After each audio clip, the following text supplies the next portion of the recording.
Now, here's the thing that I want you to realize. Almost all of you probably know Matthew 24. Okay, this is like they're trying to find out what is going to be like at the sign of your coming, at the end of the age. Most people, most Christians, don't know anything about Hanukkah. They just think, oh, it's Jewish, so we don't want anything to do with it. No clue. Remember the cycles I told you about? Things are cyclical over and over. Matthew 24 is Hanukkah revisited. Everyone wants to understand Matthew 24, but they don't want to understand Hanukkah. For heaven's sake, Matthew 24, what God is telling us is Hanukkah is going to happen again. Do you remember what I read? What happened? How it was what? Winter? Right? And how it was the Sabbath day. It was when it was so horrible, when so many of them were killed. And they all fled to the desert immediately into caves when they saw this happening.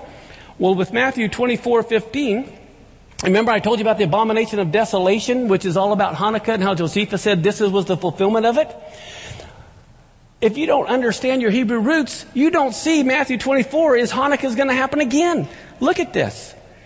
Matthew 24:15. When you therefore see the abomination of desolation spoken of by Daniel the prophet stand in the holy place, whoever reads, let him understand. In other words, he's saying, this is Hanukkah all over again. That's what he's saying here. Let them which be in Judea flee to the mountains. What did the Maccabees do? They fled to the mountains. Let him which is on the housetop not come down to take anything out of his house. What did they do? They left all their substance. They didn't take anything. Neither let him which is in the field return back to take his clothes. Woe to them that are with child, to them that give suck in those days. But pray that your flight not be in the winter. When did Hanukkah happen? Nor on the Sabbath day. What happened on the Sabbath day? 40,000 got killed. I mean, when they're hearing Yeshua saying this, they're going, oh my goodness, what happened 168 years ago at Hanukkah is going to happen again. For then shall be great tribulation, such as was not since the beginning of the world to this time, no, nor ever shall be. In other words, you thought Hanukkah was bad 168 years ago. It's going to be just like it and 10 times worse. So that's why you have to know Hanukkah. You have to understand the whole idea of dedication. Why we need to be dedicating ourselves to the Lord. Good afternoon. This is Steve Fletcher with a trumpet for my people.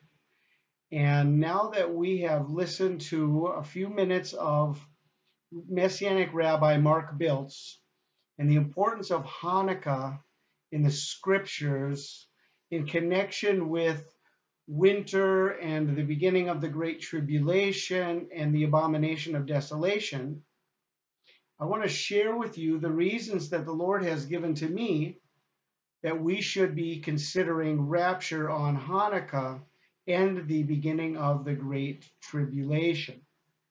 Over the last 2 weeks, the Lord has given me more than 25 reasons that have been compiled, reasons that are all confirmed by Scripture, the Revelation 12 sign, other heavenly signs of confirmation, and the understanding of the true biblical timelines.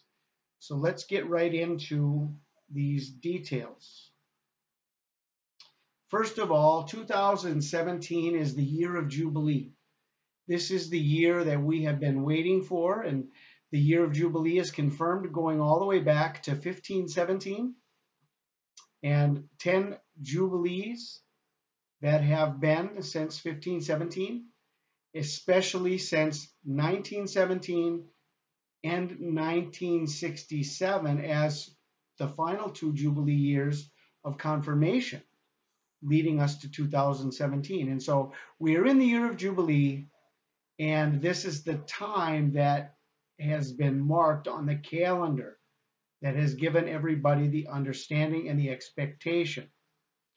And number 2, together with this year of Jubilee, we have had this Revelation 12 sign. Okay, this is an absolute confirmation of the birthing event. Okay, the birthing event. Now we need to understand the birth ritual and the presentation in the temple according to Leviticus 12. Revelation 12 confirms that it is a birth event in the heavens, but it's not just the arrival or the birth. Just as when Jesus was born, there was the birth event, then there was the 8-day circumcision event, and then there was 33 more days before he was presented in the temple. So we have some information and understanding we need to receive from the birthing ritual in Leviticus chapter 12. So now that Pentecost, trumpets, atonement, and tabernacles have passed, Hanukkah is the next feast on the calendar. Okay, and in the New Testament, I did a study about this a couple days ago, and it was very interesting to me to find out that in the New Testament, the Feast of Trumpets is not mentioned, nor is the Day of Atonement specifically, and PURIM also is not mentioned. Okay, we have 5 fall and winter feasts that are the Feast of Trumpets, the Day of Atonement, the Feast of Tabernacles, but then we have the Feast of Dedication, and we have PURIM. Okay, now this is a very interesting revelation that comes from the New Testament. You will not find the revelation of the Feast of Dedication in the Old Testament, but you will find it in the New Testament. So we definitely need to consider what is in the New Testament, especially since Jesus celebrated Hanukkah. So number 5, of the 5 fall and winter feasts, the only feast Jesus celebrated openly was Hanukkah in John chapter 10. Very important detail. Jesus went up in secret to the Feast of Tabernacles, but he did not go openly. In other words, it was more important for him to show himself teaching in the temple on Hanukkah and not on the Feast of Tabernacles. Okay, this is a very important part of this revelation and understanding. Number 6, Jesus made his greatest declaration about himself on Hanukkah. I and my Father are one. This was in response to the challenge of the Jews. If you are the Christ, tell us plainly. He did on Hanukkah. I and my Father are one. This is the greatest declaration of Jesus about himself. He said this on Hanukkah in John chapter 10, verse 30. Number 7, Jesus was conceived on Hanukkah and born on Tabernacles. The Revelation 12 sign left VIRGO on the last day of Tabernacles and enters LIBRA, which signifies judgment, exactly on the last day of Hanukkah. Okay, let's look at the Revelation 12 sign and see the importance of these feast days within the Revelation 12 sign. Here we have on September 23rd, lining up with the Feast of Trumpets, is the alignment of the Revelation 12 sign. Okay, we have the alignment. This lines up with the Feast of Trumpets. So we see that within the Revelation 12 sign, the importance is placed on the feast days. These feast days are very important. The second sign is the last day of Tabernacles, and Jupiter is exiting Virgo exactly on the last day of Tabernacles. These are by no way coincidence. The Lord has everything planned, and this is all in confirmation so that we can understand the importance of the feast days within the Revelation 12 sign. And there's one more important date within this process that we need to understand.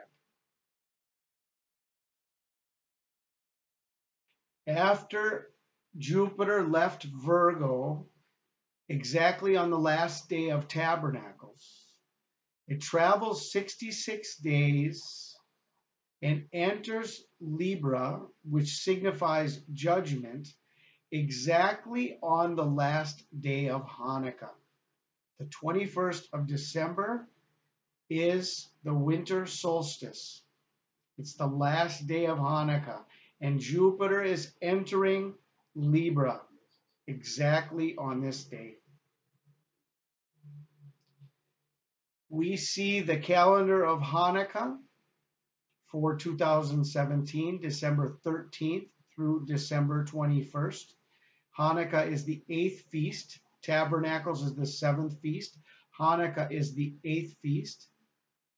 And the last day of Hanukkah is the winter solstice, December 21st. And we see Jupiter entering Libra exactly on the last day of Hanukkah. Jesus confirms with us, for us, in both Matthew and Mark, pray that your flight may not be in winter or on the Sabbath. Then it goes on in verse 21. It says, for then there will be great tribulation. As confirmation for us in Mark 13:18, it repeats this phrase, pray that your flight may not be in winter. And in verse 19, it goes on to say again, for then there will be great tribulation. Okay? And then to confirm that Jesus celebrated the Feast of Dedication in John chapter 10, verse 22, it says, now it was the Feast of Dedication in Jerusalem, and it was winter. Okay, so we have three uses of this word winter, and there is a connection between winter and Hanukkah. It's a winter feast, and Jesus was in the temple teaching on Hanukkah, the Feast of Dedication, which means he celebrated it, which means he understood it, and we need to understand what the Feast of Hanukkah is. There is another connection to this time of Christmas and Hanukkah in the winter season in Revelation chapter 11 when it talks about the seventh trumpet. Just before the seventh trumpet, as a prelude to the seventh trumpet, it talks about the two witnesses. It says that the beast will make war against them. And then it mentions that their bodies will lie dead 3.5 days while the people are making merry, sending gifts to one another. So it's very interesting that from the last day of Hanukkah, the winter solstice, to Christmas, there are 3.5 days. This is the time of the death of the sun on the winter solstice and the rebirth of the sun on Christmas Day on December 25th. So there is an interesting connection, a 3.5 day connection between the winter solstice and Christmas. And it also confirms here by making merry, sending gifts to one another. So there's something going on during the Christmas season within the timing of the seventh trumpet. Then we see that in the book of Haggai, the 24th day of the 9th month is revealed to us. Haggai chapter 2 reveals that on the 24th day of the 9th month, this is Hanukkah Eve, the day before Hanukkah. It is as Hanukkah is beginning. And then it says, I will shake all the nations, and the desired of all the nations will come. I will fill this house with glory, says the Lord Almighty. For thus says the Lord of hosts, once more it is a little while, I will shake heaven and earth, the sea and the dry land. And this is talking about the 24th day of the 9th month, Kislev 24. It goes on to say in Haggai chapter 2 about a promised blessing. And now carefully consider from this day forward, from before stone was laid upon stone in the temple of the Lord, since those days When one came to a heap of 20 ephahs, there were but 10. When one came to the wine vat to draw out 50 baths from the press, there were but 20. I struck you with blight and mildew and hail in all the labors of your hands, yet you did not turn to me, says the Lord. Consider now from this day forward, from the 24th day of the 9th month, from the day that the foundation of the Lord's temple was laid, consider it. Is the seed still in the barn? As yet the vine, the fig tree, the pomegranate, and the olive tree have not yet yielded fruit. But from this day I will bless you. So there is a promised shaking, and there is a promised blessing that the Lord has prepared from the 24th day of the 9th month. Way back in 2009, there was a connection between the Obama Nobel Peace Prize on the last day of Tabernacles, where he was nominated for the Nobel Peace Prize, and he received the Nobel Peace Prize on December 10th, which was Hanukkah Eve, which was the exact day in question, the 24th day of the 9th month. And as confirmation, on the same day and in the same location, there was an amazing spiral that was in the sky, in the same location on the same date. That looks like some type of a doorway or a portal that was ushering in the fallen angels to the earth as the Antichrist was arriving on the scene.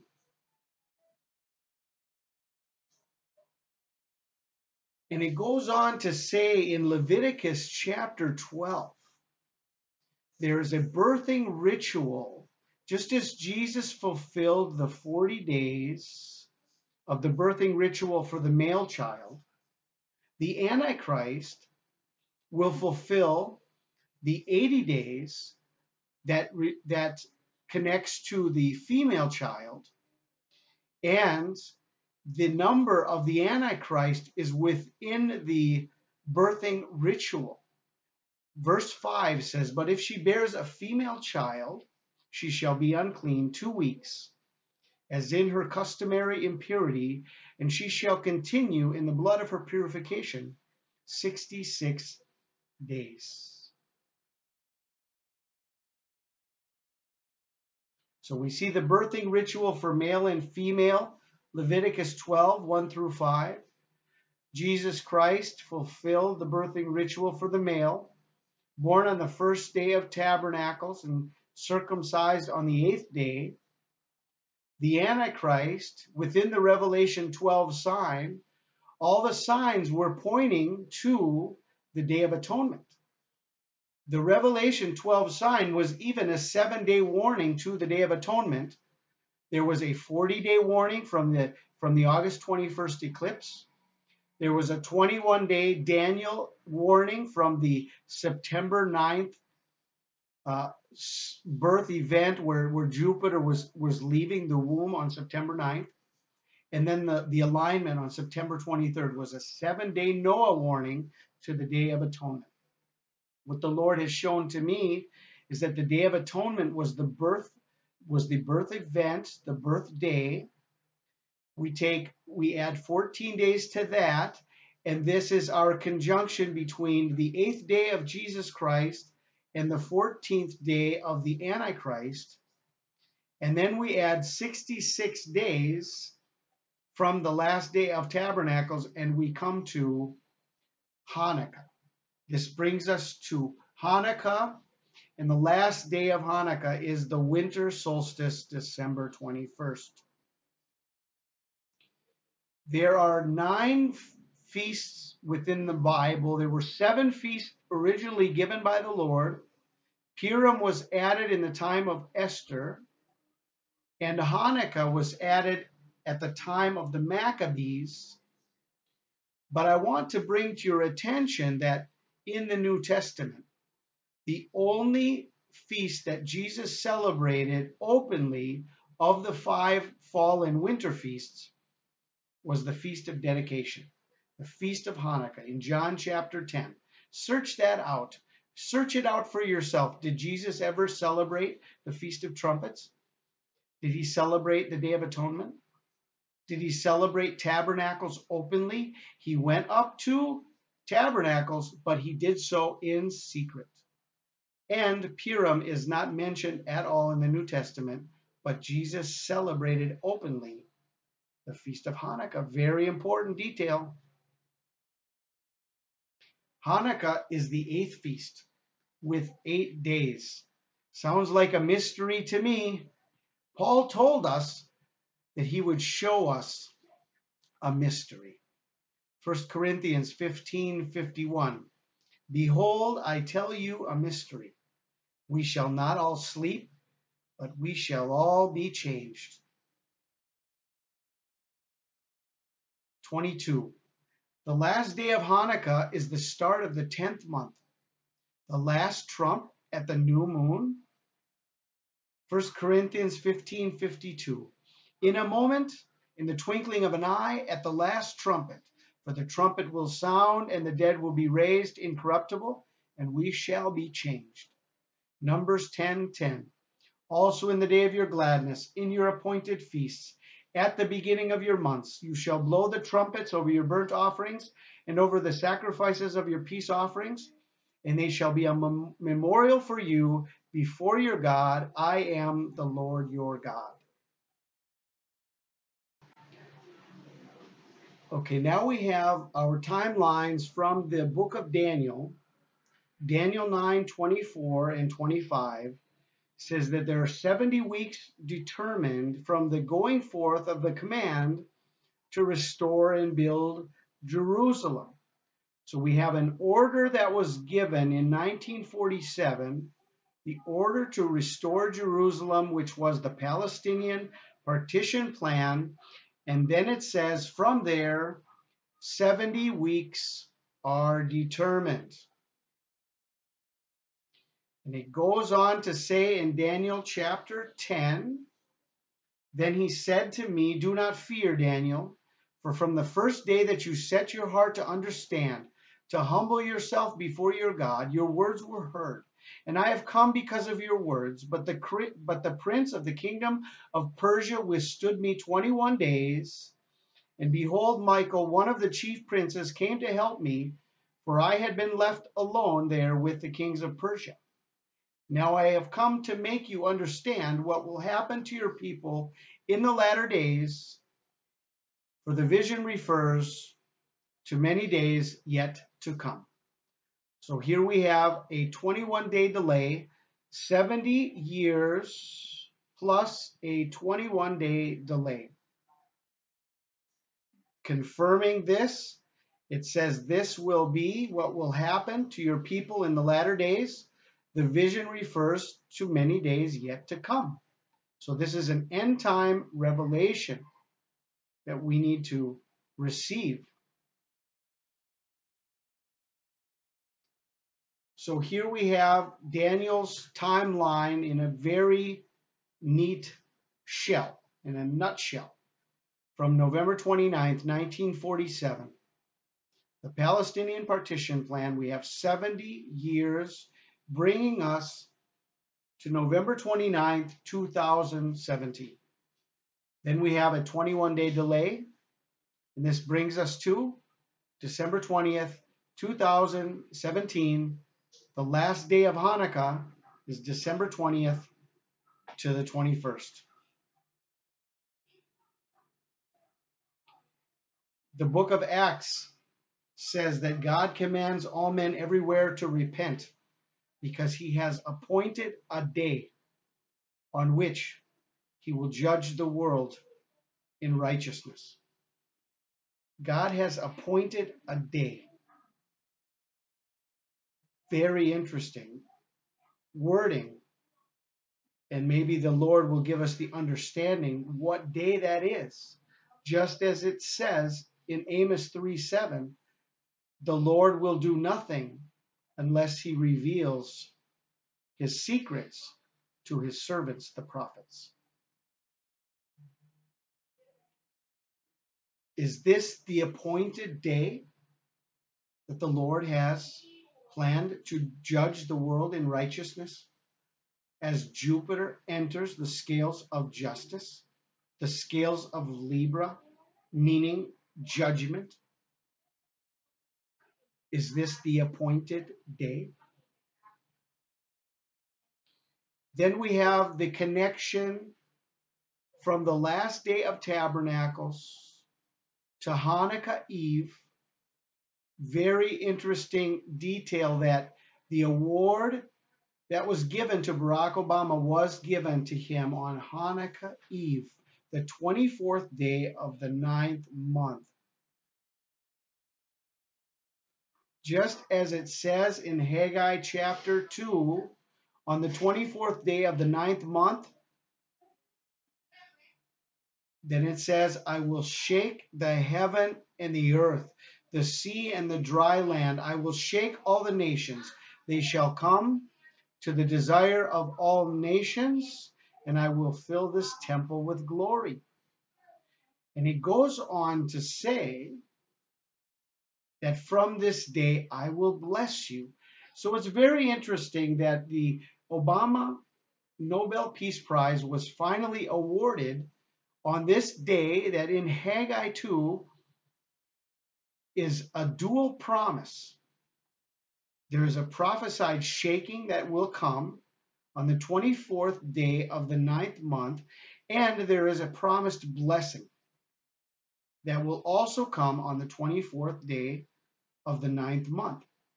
Isn't that an interesting way to put the rapture judgment trumpet, the blessing and the shaking that may come on the same day? On the same day, the blessing to the wise virgins, the blessing to those who are ready, and the shaking to those who were not ready for the rapture of the church.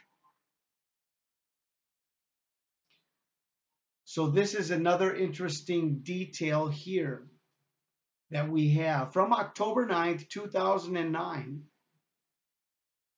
you had 8 years, 8 weeks, and 8 days, and it brings you exactly to December 12th, 2017, which is Hanukkah Eve, the same day that Barack Obama received his award in 2009, Hanukkah Eve.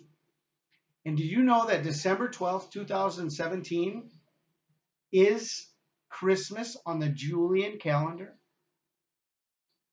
My sign from the Lord came to me on December 12th, 2012, 5 years to the date of my sign. And then you have the Gregorian date and the Julian date. So you can see how December 12th is connected to Christmas. December 12th is Christmas on the Julian calendar. So in this revelation, there are two main dates that stand out. The first date is the exact day written by the prophet Haggai, the 24th day of the 9th month, the eve of Hanukkah, which is December 12th, 2017.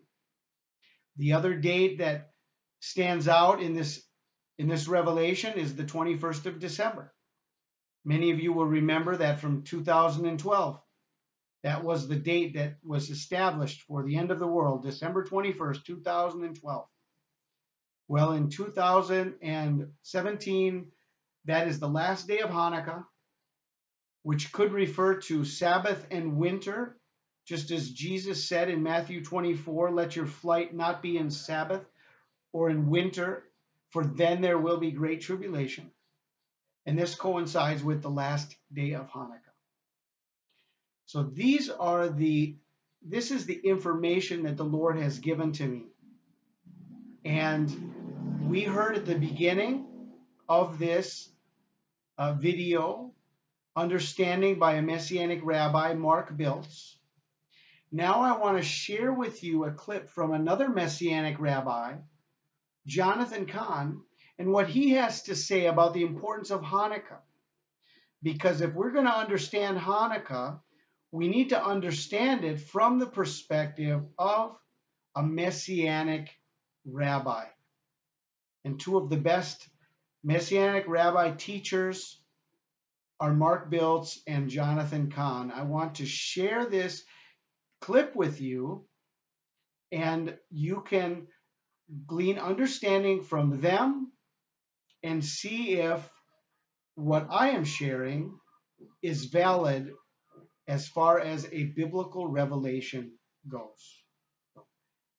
That's all I wanted to share with you right now. I pray you are all blessed, and I leave with you this teaching by Jonathan Cahn. Well, I want to hear about Hanukkah and the end time mystery. Are you ready, Rabbi? Are you ready, Jim? Yes, we are ready. Let's go. What is Hanukkah? Could we start with the definition? Sure. Yeah, Hanukkah is the festival that's done. It always happens around the time of Christmas, around there. You know, the Jewish people celebrate. Hanukkah means literally, it's a Hebrew word. Hanukkah means the dedication or rededication. And it's celebrated, you know, most people think of Hanukkah, even Jewish people think of Hanukkah, it's, as you said, the Jewish Christmas. It's really not. But a kind of lighthearted holiday. We light the candles. You know, this is actually a menorah that is the 7-branch one. Now, Hanukkah is a 9-branch one for the 8 days and one to light it. I see. But this is the Hanukkah menorah actually is based on this one. This is the 7-branch of the temple. That's what the Hanukkah branch is, a holiday version of the 7-branch, you know, candlestick in the temple. And so this is what it's about. And, you know, there are gifts. It's kind of lighthearted. Eat potato pancakes. Right. Do the dreidel. Nice little Jewish. Yeah. You know, when I was growing up, it's the Jewish Christmas. You know, my friends had Christmas. We had Hanukkah. You know, that's basically. And you get presents? Oh, you get presents every day. You get 8 presents. Yeah. Oh, you're better off than we are. Well, then, right? if you do the 12 days of Christmas, we're not. If you do one, we are. You know, Jewish people are. You know, but the thing is, it's this nice little Hanukkah, but it's really not a nice little holiday. It's one of the most amazing revelations of the end times of any holiday given by God. Now in the Bible, you have trumpets. You do have some end time things there. You've got the Feast of Trumpets and Tabernacles, which have end time things about it. But Hanukkah has the most specific revelation of the end times. And so many people miss it. Prophecy people miss it. Jewish people certainly miss it. Christians miss it. This thing holds probably the most exact, precise revelation of what's going to happen in the end times. Wow. Also, the strategy of how to overcome in the end times is in this revelation. And, you know, people don't realize, if you ask where is it in the Bible, you know, if you ask where's Hanukkah celebrated in the Bible? Where is it in the Bible? Well, the thing is that, that's interesting, that Hanukkah is only celebrated in the New Testament. It's only in the New Testament. People don't realize this. It's a great thing to witness to Jewish people. You say, where's Hanukkah in the Bible? It's prophesied in the Old Testament. Daniel prophesies of it, but it doesn't happen. It happens in the middle of the Old and New Testament. It only appears in the New Testament. And the one who celebrates it is Jesus. Yeshua, Messiah, is the one who celebrates Hanukkah. And you find it in the book of John, John 10. And the problem is, when they translated it into the Greek and into English, you can look at it and you don't even realize it's Hanukkah. It says in John 10, it says it was wintertime, and Messiah was in the temple in Jerusalem. It was wintertime, in the porch of Solomon. It says, and it was the feast of dedication. Oh. Dedication is how we read it, so nobody knows. Dedication in Hebrew is Hanukkah. Hanukkah. Oh, it's Hanukkah. So the one who celebrates, the only one in the Bible who celebrates Hanukkah is Jesus. Jesus, the one that centers on Christmas. We don't know that he celebrated Christmas, but he celebrated Hanukkah. So the one who, you know, and that's a great thing. Again, a witnessing tool to Jewish people. Do you know where Hanukkah is in the Bible? New Testament. Oh. It's John 10. Messiah celebrates Hanukkah, and as he does, and that's when he's revealing, I am the one. I mean, right there, he gives a Hanukkah speech, and the thing about it is. The other connection is that without Hanukkah, you would not have Christmas. Hanukkah brought Christmas because if there was no Hanukkah, the faith of Israel would have been wiped out, and that we'll get into it. But it would have been gone. The biblical faith would have been gone. There would be no Mary, no Joseph, no apostles, they wouldn't be there. So Hanukkah brings Christmas. So people realize, so it is a feast that not only Jewish people should know about, or, you know, I know many Christians who actually light the menorah, but it's something that has everything to do with our faith. So it very much, and that's just where it is. But then on top of it, you've got this end time revelation that is so filled with things, which we can get into. I want to do that. Yeah. Can we do it now? Yes, we could do it now. I want to know. I'm an end time preacher, I guess. I don't know.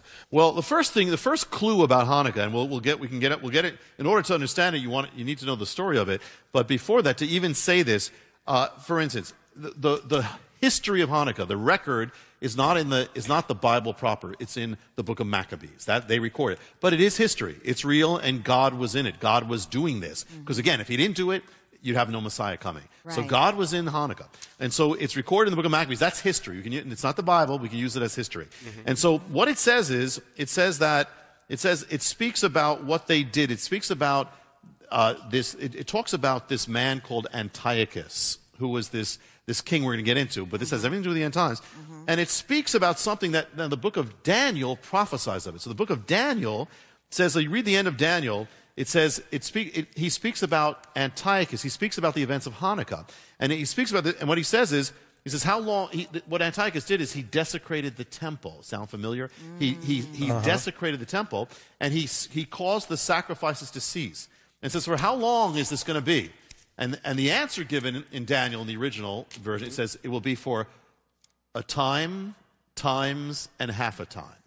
A time is a year, times is 2 years, and half a time is 3.5 years. So Hanukkah, you begin to have this figure of 3.5 years is all about this thing about Hanukkah. But then, when you read Daniel, who speaks about this, he also speaks about the end. He says, the people of the prince who will come will destroy the city. He speaks about the Antichrist. The people who destroy the city were the Romans. He's saying the people, the prince who shall come, he will make a covenant for a week. It's a year, 7 days. He says, in the middle of the week, he'll turn against this. The middle of the week, that's 3.5 years. That's times. That's the Hanukkah number you find in the end times. Then when you read the book of Revelation, you see it says, Revelation 11, I was given a reed like a measuring rod and told, go and measure the temple of God, the altar, count the worshipers there, but don't measure the outer court. They will trample the holy city for 42 months. How long is 42 months? 3.5 years. Yes. That's the Hanukkah number. Times 3.5 years. Then Revelation 12, verse 6 is the woman fled into the desert, place prepared. She was going to be taken care of for how long? 1,260 days. How long is 1,260 days? 3.5 years. 3.5 years. All that. So right away, you're seeing that Hanukkah is the beginning of all this revelation that comes back in the book of Revelation. And so to understand this has to do with Antichrist. 3.5 years. And Hanukkah has... Am I getting ahead of myself Yes. here? No, you're right. You're absolutely right. But you all know 3.5 years, that's where and then the 7 years, and then the 3.5 is the Antichrist. Yes. What does this have to do with Antichrist in Hanukkah? It's all revealed in Hanukkah. The Antichrist is revealed in Hanukkah. The end times are revealed in Hanukkah. The persecution's revealed in Hanukkah. What's happening in America is revealed in Hanukkah. It's all there. And the thing is, for instance, here's another one. Daniel speaks about this desecration of the temple. And they called it back then, they called it the abomination desolation. That's right. That was Hanukkah. That had to do with... But then Messiah says, when you see what was spoken of by the prophet Daniel, it's not just what happened, it's going to happen again. Yes. What happened in Hanukkah is going to happen in the book of Revelation. Oh, my Lord. So it's all there in Hanukkah specifically about... It's going to touch everything that's happening right now, even what we were here to pray about, what happened in America. It's all there, and people are innocently celebrating this thing without realizing how incredible. And it's going to give also the strategy of how to overcome in the end times. So but Jesus says the abomination of desolation will take place before he returns. That's right. And people say, "Oh no!" Everybody seems to be teaching that the Antichrist will not be revealed till after Jesus comes back. But yet Jesus says the opposite. Isn't that right? Yes. And you're teaching this. This is the most in-depth teaching on this I've ever heard. Yeah. Don't let me interrupt you. Let's go on. No, this is actually, linking just a link to the Harbinger, is that people say, well, how does this all go together? When you look at the end times, you don't see America as the head of nations specifically mentioned as the head of nations. Oh. So the point is, what is the Harbinger is kind of filling in the gap, that it's between now and then, if America doesn't turn back, this is what's going to happen. It's going to set up another world system when you don't have this present American-led thing. So now we're sort of taking the big picture, Where the big picture is the end times, and is a time where what we know now as America has ended before this happened. So we are watching this happen.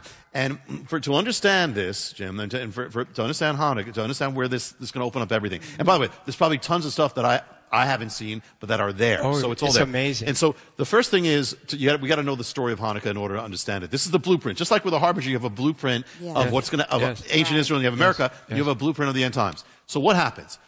This is what happens. It's in between Old and New Testament. You have Israel. Okay, they've been restored. They have a temple, all that. But what happens is a new civilization rises up, the Greek civilization. They want to make everybody the same, a one world system. They want everybody to come into this system. So they want Israel to give up their faith. So what happens is a man rises up. His name is Antiochus. It even sounds like the Antichrist. Yeah. Or Antiochus in the Greek. Antiochus, king. Antiochus, his full name is Antiochus Epiphanes. He gets up and what he does is he declares, the book of Matthew says, his kingdom shall all be, they will all follow the gods of the Greeks. They will follow Zeus. And he says every nation must give up its tradition, give up its gods, give up whatever it have, and they will all come into this. Well, people start doing it all over the kingdom to become this one world system. And what happens is, there's one people who cause a problem. There's one people who just don't fit into the system. Always. They never fit in. And guess which people that is? Israel. They just never fit in. And so always a problem. So he says, you know what? I'm going to wipe them. I'm going to wipe out this faith. And if he did this is the enemy, because the enemy knows that Jesus is coming. If he can wipe this out, he tries to wipe it out. Then he tries, just like a little tangent, same thing when Israel was going to come back as a nation in 1948 and all the prophecies are going to be fulfilled, guess what the enemy does? He raises up Hitler to try to destroy Israel. Because if he does it, he stopped all the prophecies. So that's why it's so satanic. Well, even before Messiah comes this. It's an attempt to destroy the faith of Israel, make everybody apostatize. So he puts the laws, what he does, he goes into the temple, into the holy place, and he sets up an idol in the temple. Does that sound familiar? He sets up an image in the temple, and he slaughters a pig in the temple to desecrate the temple. So it is called the abomination desolation. It makes the holy place desolate. And so for for this time period, he abolishes all sacrifices to God, and the temple becomes a pagan temple, the temple of God. A pig is a very unclean animal in Bible days. Yes. Old Testament. Still, yes. Still not very clean. Sorry, you pig farmers. Don't get mad at us. But they really, and so it was an abomination that bring a pig. Yes. It's so opposite of a lamb. Exactly. Because the spirit, and we're going to get into it, because we're going to get into the spirit of the Antichrist. People look for the Antichrist, which is, one thing, but the point is people don't realize the bigger picture. The spirit of the Antichrist is already working and already affecting our lives as we get closer. And that's revealed in Hanukkah. So what happens is, so he desecrates it. The temple of God, the holy temple, becomes a pagan temple. It becomes a desecrated, unholy, the house of God. They have pagan celebrations in it. It's darkened. They have sexual immorality in the temple, and it's off limits. No Jewish person can go up there and worship God. Then he says we're going to persecute the people of God. Anybody caught with a Bible or a scroll is going to be killed. And they start burning scrolls, burning Bibles. They say anybody who observes the Sabbath is going to be killed. Anybody who teaches their children in the ways of God will be killed. In fact, if we're going to force across Israel, we're going to force people to worship the Greek gods. So they force people to sacrifice, they set up altars all over the land of Israel. And it looks like he's going to wipe out the faith of the Bible. It's going to be gone, in which case we would never be saved. So this is the enemy doing it all over. It looks like he's going to win, and people across Israel start going along with it. This is the time, this is the way the times are going. We better just go along with it. We'll go along with the Greeks. We'll go along with this. We'll walk around naked in the gymnasiums. We'll we'll be like the Greeks, because we'll do that. So they start going along with it. Even religious people start going along with this apostasy. All happening. It's going to be wiped out, except that God has a different plan. And from the middle of nowhere, from the hill country of Judea, people who are kind of not in the world system, they're a family called, his name was Matthew or Mattathias, and he has these sons. And he's watching as they're forcing people to sacrifice to this, and he says, I will not do that. And he says, I will never fall away from God. He raises up, he starts a resistance. He heads for the hills because they're going to be persecuted. He and his sons, one is called Judah, or Yehuda, one is called Jonathan, and they are given the name the Maccabees. That's where you get the name Maccabees. And so they go up to the hills. They don't know how to fight. They don't know how to do anything. But they say, we're going to resist this. What happens is the Greeks send an army against them, and miraculously the Greeks lose against them. They take the weapons. They didn't have weapons before. They're outmanned. And then they send another army against them. They win again. Then they send another. They say, whoever's for God, come with us. Leave the world. Come in the mountains. Come. Whoever's for God, you got to make a stand. You cannot just go along with this. People start joining them. Another army comes. Miraculously, they win again. And then they look at they're looking at all the numbers. They say, we're outnumbered. We don't even know how to do this. They say, but with God, it doesn't matter how few we are. It doesn't matter if we're the minority. We're going to win. And so they pray. They literally pray and fast. They fast and pray. And they win. And finally, Antiochus, who actually we're going to talk about him as the shadow of what he does. He is the shadow of the Antichrist the Bible gives. But he sends half of his entire army of the kingdom into the little land of Israel with elephants and all to wipe them out completely. And the Maccabees win against Antiochus. They win, and so it's all gone. They come up to the temple. They look at the temple, and they see this pagan place, desecrated, defiled, all these things, the idol that the Antiochus set up. They take it out, they smash it, they take it, they find the temple, they reconsecrate everything, they find the lamp, the candle, or they redo it, which had been gone, no light, the light of God. They put it back, they light the lights of the menorah.